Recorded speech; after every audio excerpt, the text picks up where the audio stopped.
14 de diciembre de 1988, huelga general. Pedro Jesús Fernández. Es normal celebrar determinados eventos cuando han pasado algunos años sin el cumpleaños termina en 0 o 5. No lo es tanto si termina en otra cifra. Por eso es necesario explicar las razones por que las personas pensionistas y las jubiladas hemos acordado conmemorar este 14 de diciembre cuando solo han pasado 34 años. Haremos algo de historia. Dicen las crónicas que el miércoles 14 de diciembre de 1988 en España se detuvo todo tipo de actividad económica. Más de 8 millones de trabajadores y trabajadoras paralizaron el país, faltando a sus puestos de trabajo. Como dijo alguien, se detuvieron incluso los relojes. La inactividad y el silencio en las fábricas y en las zonas comerciales solo eran interrumpidas por los piquetes informativos que inundaban las calles y polígonos industriales, animando a las y los trabajadores a participar en las manifestaciones convocadas en las principales ciudades del Estado. Posiblemente muchas de las personas que hoy nos concentramos en las plazas de los ayuntamientos y otros lugares de los pueblos y ciudades del Estado, tenemos en la memoria la imagen impactante de Televisión Española, ya que a las 12 horas de ese 14 de diciembre, tanto Televisión Española como Radio Nacional de España dejaron de emitir señal y las emisiones quedaron interrumpidas. Durante toda la noche, los piquetes inundaron las calles y centros de producción y durante el día las manifestaciones fueron masivas en todas las ciudades. Sin embargo, no fue una acción improvisada. La huelga del 14 de diciembre de 1988 fue el fin de un largo y trabajado proceso en contra de la reconversión industrial y otras medidas que desmantelaron buena parte de muchos sectores productivos y generaron un paro que afectó a más de 3 millones de personas. Como antecedente, también podemos hablar del rechazo a la propuesta del Gobierno de 1985 de reformar las pensiones públicas. Esta reforma pretendía aumentar de 2 a 8 años el periodo de cálculo de las pensiones y de 10 a 15 años el tiempo mínimo de cotización, lo que provocó una huelga general que, si bien no logró el éxito que se buscaba, sí que fue como una semilla del 14 de diciembre.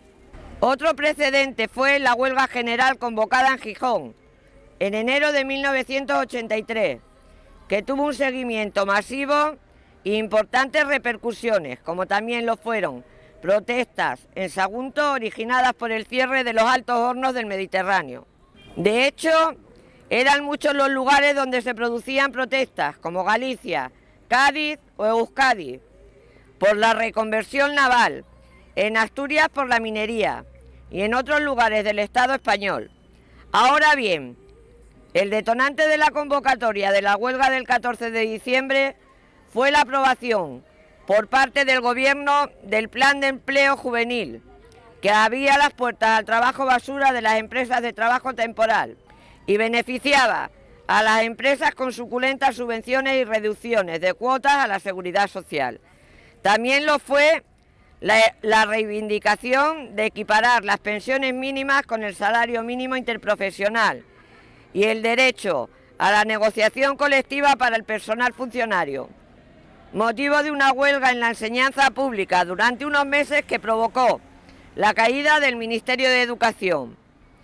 Como consecuencia, el Gobierno no tuvo más remedio que asumir algunas de las reivindicaciones de los sindicatos, como las pensiones no contributivas, la subida del sueldo de los funcionarios, el aumento de la cobertura por desempleo, concesiones que más tarde provocarían la dimisión como vicepresidente del Gobierno central de Alfonso Guerra, amigo y colaborador del presidente Felipe González, durante el asalto al poder en Suresnes. Entonces nadie entendía cómo era posible que un partido que se llamaba socialista aplicara políticas neoliberales y por eso los sindicatos exigían un giro social para compensar la deuda social acumulada por las políticas aplicadas durante los años anteriores.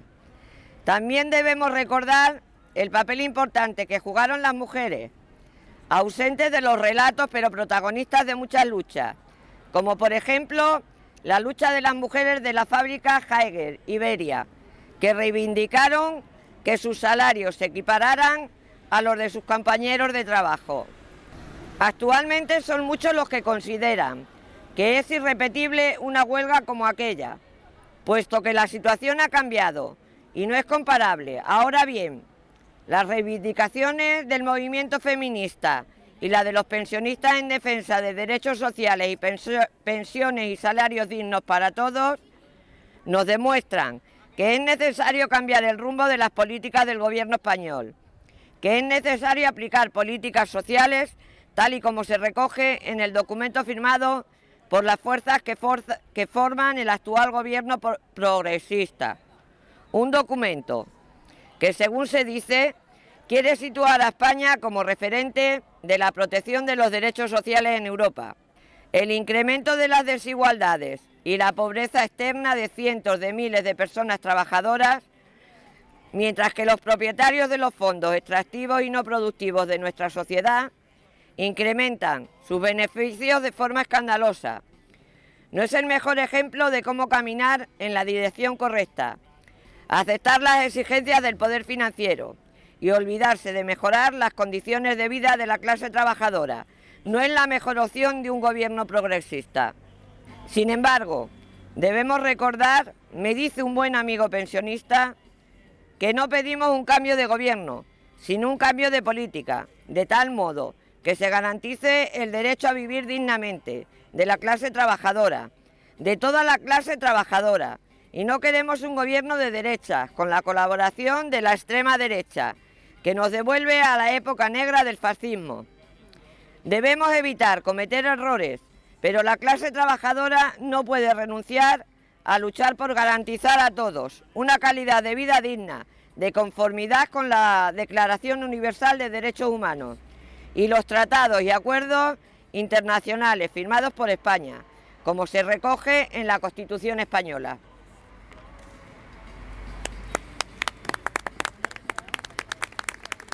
¡Gobierne quien gobierne!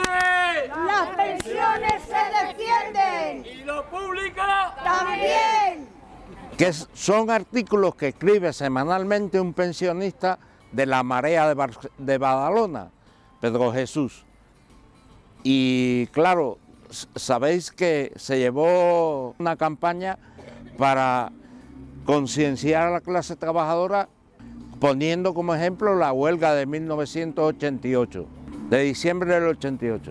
Pero como se aclara bien en el texto, en ningún momento se está atacando al gobierno ni nada. Lo único que se está haciendo es recordando los compromisos electorales que tuvieron los partidos que conforman el gobierno y los acuerdos de gobierno a que llegaron cuando empezó la legislatura, que se ha cumplido parte, pero no ni el 60%. Hay muchas cosas pendientes que deben de agilizar y hacerlas, porque aunque parezca mentira, en la calle hay mucho ruido.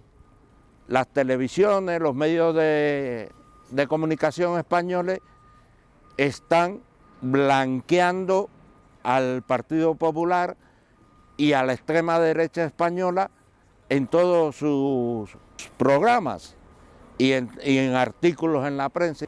Y la gente se está confundiendo, está muy confundida. Entonces tenemos que tener claro qué es lo que queremos. Exigimos que se cumplan los derechos sociales fundamentales, pero no queremos, bajo ningún concepto, eliminar a un gobierno ni nada de eso. Esa no es nuestra función. Nuestra función es defender derechos humanos, derechos sociales reconocidos en la Carta Social Europea y los que están en la Constitución española, que muchos de ellos se obvian en ocasiones y eso hay que recordárselos, no con intención de atacar a nada ni a nadie, pero está bien reafirmar esas cosas y recordarlas de vez en cuando. Pero ¿cómo se para cómo se para el discurso de derecha y de ultraderecha y cómo se defiende a un gobierno progresista. En las calles, como dijo la ministra de Igualdad en el Congreso de Diputados en una ocasión, a los fascistas se le paran con más derechos. La botella no me la voy a llevar para casa llena, entonces me la voy a llevar vacía, en todo caso, para tirarla. Una, dos y tres. ¡Cumpleaños feliz! Cumpleaños feliz, que deseamos todos. Esto se hace con poder.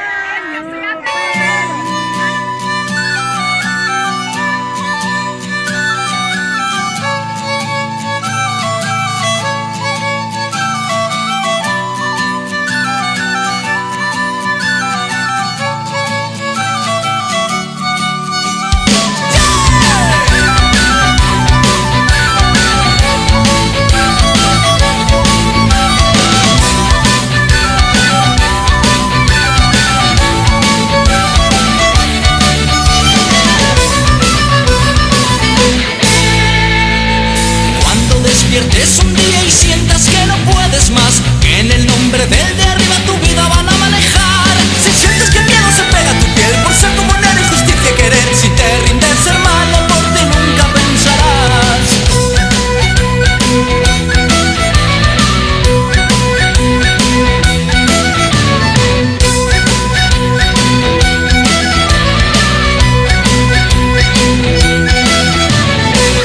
Cuando vayan a pedirte los diezmos a fin de mes y la Santa Inquisición te invite a confesar, por eso digo tú alza la voz, di que nunca pediste opinión, si es verdad que existe un Dios que trabaje de sol a sol. Ponte en pie, alza el puño y ven a la fiesta pagana en la vela y de beber, de la misma condición no es el pueblo ni un señor, ellos tienen el clero y nosotros nuestro sudor.